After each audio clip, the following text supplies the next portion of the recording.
किसी चीज का हमें अभाव अखरता है, किसी चीज की इच्छा आवश्यकता जान पड़ती है, तो यह भी चिंतन का कारण बनती है। और तीसरी बात है महत्व बुद्धि। किसी भी चीज में हमारी महत्व बुद्धि होती है। आसक्ति के विपर्य में द्वेष, दोनों ही चिंतन के कारण। तो आसक्ति कामना माने आवश्यकता, अभाव की अनुभूति। और तीसरी बात है महत्व बुद्धि। यदि हमारी महत्व बुद्धि एकमात्र श्री कृष्ण में हो, हमारी आवश्यकता हमें श्री कृष्ण का अभाव जान पड़े, हमारे हृदय में एकमात्र श्री कृष्ण के मिलन की कामना उत्पन्न हो, तो जिस चीज की कामना होती है उसी का चिंतन। अब तक हम सतत संसार में भटकते रहे हैं, तो संसार के भोगों का, संसार के विषयों का हमारे भीतर, संसार के प्राणी पदार्थों का महत्व है। और संसार की ही आवश्यकता, इसकी ही इच्छा, आवश्यकता से इच्छा होती है, तो इच्छा भी, कामना भी केवल संसार की। और संसार में हमारा कहीं राग है, कहीं द्वेष है। जहां राग द्वेष होता है वहां चिंतन होता है। चिंतन किया नहीं जाता, इन स्थानों में चिंतन स्वतः ही होता है। जिनकी संसार में कहीं भी आ सकती है, वे संसार को मन से निकालना चाहें, निकलता है। हम चाहे प्रयत्न करें कि व्यापारी की धन में आसक्ति होती है, और धन की ही उसे आवश्यकता होती है, तो चाहे भले नेत्र बंद करके बैठ जाए, प्रयत्न करे, ध्यान करे कि इसे बंद करें, लेकिन बंद नहीं कर सकते, स्वतः ही होगा। तो हम इन तीनों चीजों को अपने प्रियतम श्री कृष्ण में लगाएं, बस। अब आगे श्री बाबा महाराज आगे करते हैं, साधु महात्माओं की सच्ची सेवा, उनकी आज्ञानुसार भगवत भजन करना है।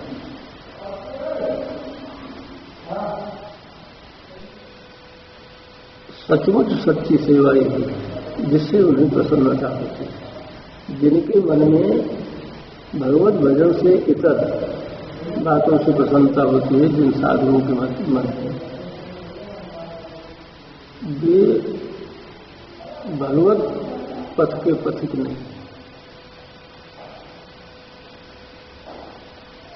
संसारी कार्यों से प्रसन्नता होना यह संसारी लोगों की बात है। वास्तविक सेवा, वास्तविक प्रसन्नता यदि कहीं है संतों की, तो इसी बात में है कि कोई भगवान का भक्त और भगवत प्रेम प्राप्त करे, भगवत भजन करे। अब रही रोटी, वस्त्र, शारीरिक सुविधाएं, शरीर की सेवा, यह प्रत्येक को अपने प्रारब्ध के अनुसार प्राप्त होती है। कोई किसी को न सुख दे सकता, न कोई किसी को दुख दे सकता। इसमें केवल एकमात्र हेतु प्रारब्ध है। भक्ति का रूप, भक्ति नाम भजन का है, और भजनीय के नाम अथवा रूप का प्रेम पूर्वक सतत चिंतन करते रहना ही भक्ति है। भक्ति का रूप भक्ति नाम भजन का है और भजनीय इष्ट के नाम अथवा रूप का प्रेम पूर्वक निरंतर चिंतन करना ही भक्ति है, भक्ति का लक्षण। प्रहलाद जी ने जो बार बार पर मांगा कि मुझे किसी ही वस्तु की इच्छा न हो, वास्तव में यही भक्ति का लक्षण है। जिसके हृदय में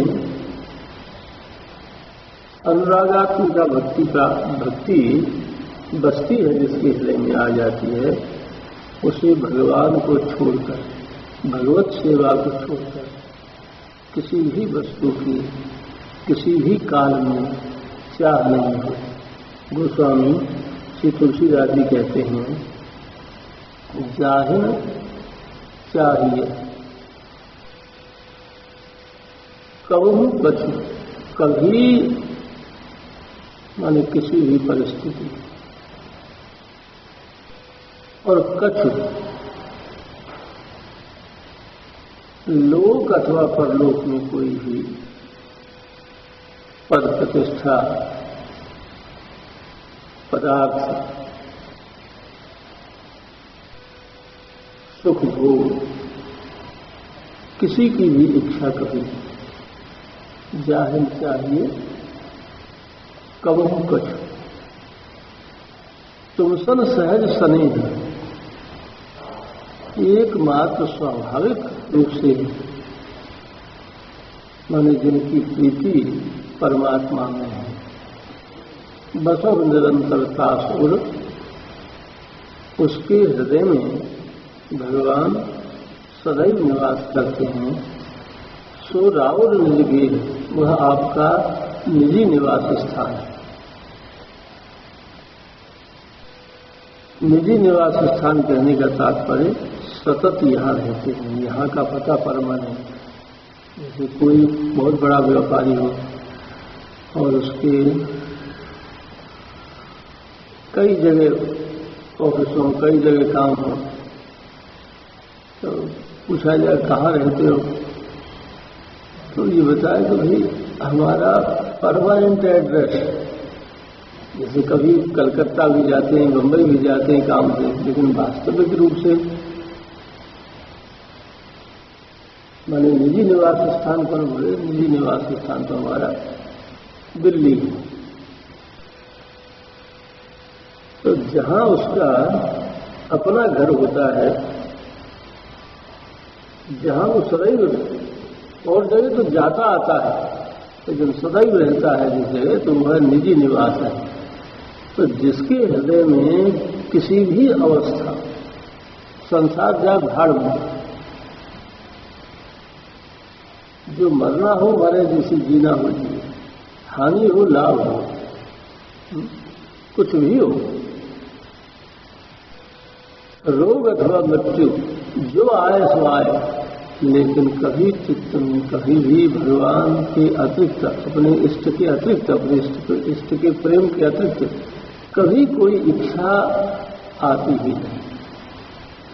कोई मांग जिसके हृदय में उत्पन्न नहीं होती, एकमात्र प्रीतम के प्रेम के, और वही स्वाभाविक रूप से उनमें प्रेम रहता है। तो ऐसा जो घर है वह है उनका निजी निवास स्थान। भक्ति प्राप्ति का उपाय, भगवत चिंतन ही भक्ति प्राप्ति का प्रधान उपाय है। इसी से प्रेम उत्पन्न होता है।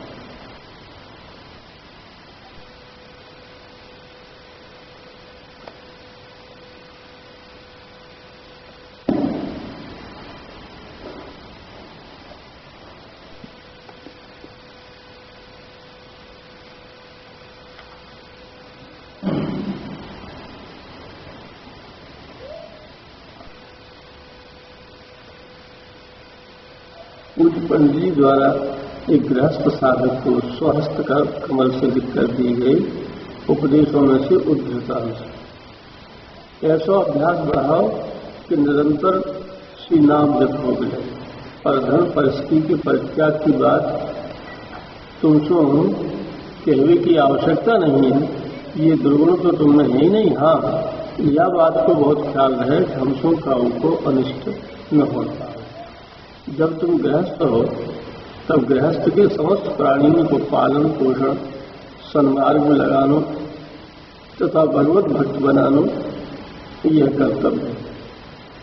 सत प्रयत्न द्वारा द्रव्य संचय करना हो यह करते। हाँ, यह सब करते हुए इनमें आसक्त नहीं।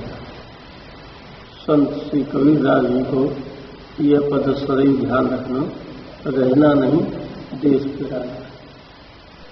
यहाँ संसार में कभी सदैव नहीं कोई रह सकता।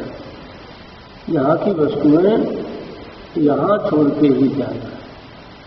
इसलिए किसी भी प्रकार यहाँ के संसारी प्राणी पदार्थों में हमारी अपनत्व की बुद्धि आसक्ति अथवा विरोध न हो। योग्य डॉक्टर अपने अस्पताल में आए हुए रोगी की आरोग्यता को जैसे पूरा ख्याल रखे हैं, अपनों पूरा कर्तव्य पालन करें, किंतु काहू रोगी में आसक्त नहीं हुए।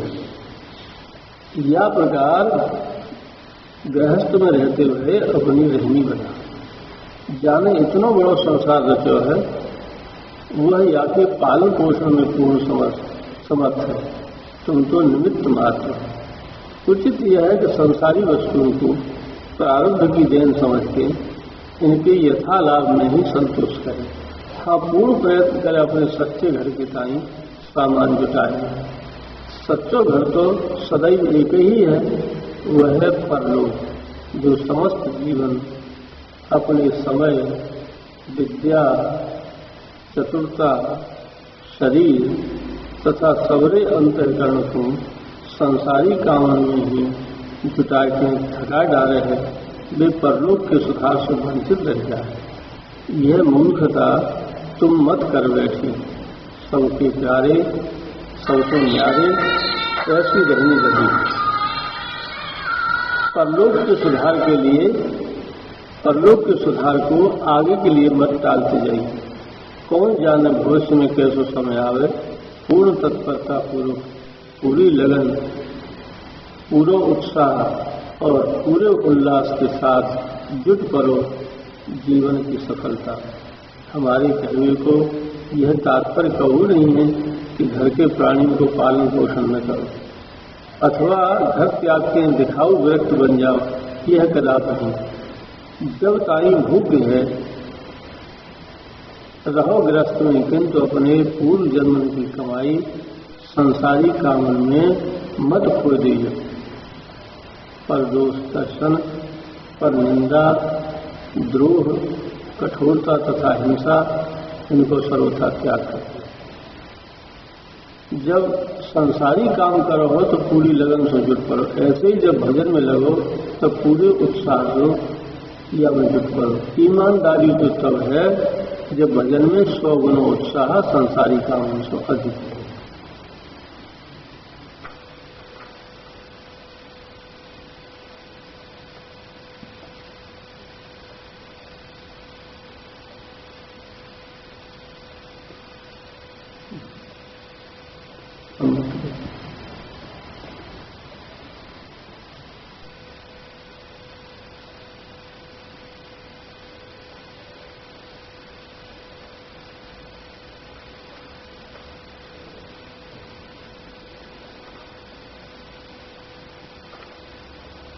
बड़ी सावधानी की आवश्यकता है। मन में विषय संबंधी संकल्प न उठे, काहू को अनिष्ट चिंतन न होगा। जब जब मन में अंकित संकल्प उठ के लगे तब तब भगवत कृपा को स्मरण करना कि श्री प्राणनाथ ने बड़ी कृपा करी। भारतवर्ष में जन्म, उत्तम कुल, उत्तम माता पिता, सत्संग, सद्गुरु की प्राप्ति, भजन के लिए अवकाश, आज अनेकन महान सुयोग प्रदान कर दिए। अब हमें चाहिए कि सदैव सावधान रहें, कोई दूषित संकल्प मन में न उठन पावे, प्रत्युत सतत यही प्रयत्न करे कि मन में श्री प्राणनाथ की कृपा को चिंतन हो तो अपने जीवन के सुधार के लिए उपाय सोचते रहे। हमसो सबको हित ही हो, ऐसा संकल्प बनाते रहे। बार बार ये देखते रहे कि हमारी श्रद्धा शिथिल तो नहीं होने लगी, हम अपने नियम ठीक ठीक पालन कर रहे हैं या नहीं। मनुष्यों दूषित संकल्प उखाड़ फेंकें, इनके स्थान में पवित्र संकल्प भरते रहें। विरोध के स्थान में मैत्री भावना, कठोरता के स्थान में दया, नम्रता एवं दया, काहू के दोष देखने के स्थान में गुण ही देखें। सबको सम्मान ही देने की भावना भरते रहें। मन में व्यर्थ चिंतन न हो पावे।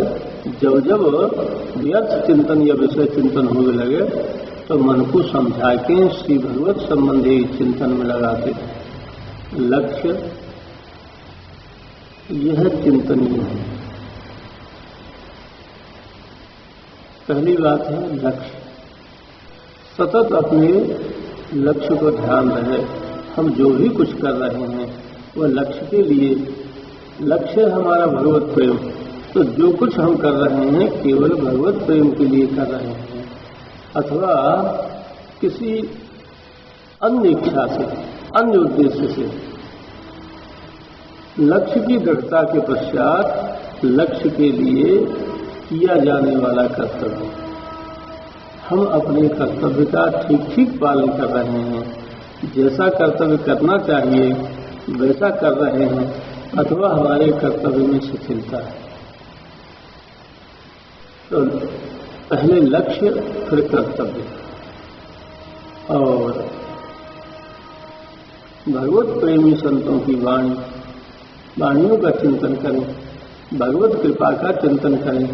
विशेषतया ये ही चिंतनीय है। चिंतन में अपने साधन को चिंतन, अपनी रहनी को चिंतन, अपने स्वभाव को चिंतन, इनमें कितनों सुधार अथवा उन्नति हो रही है।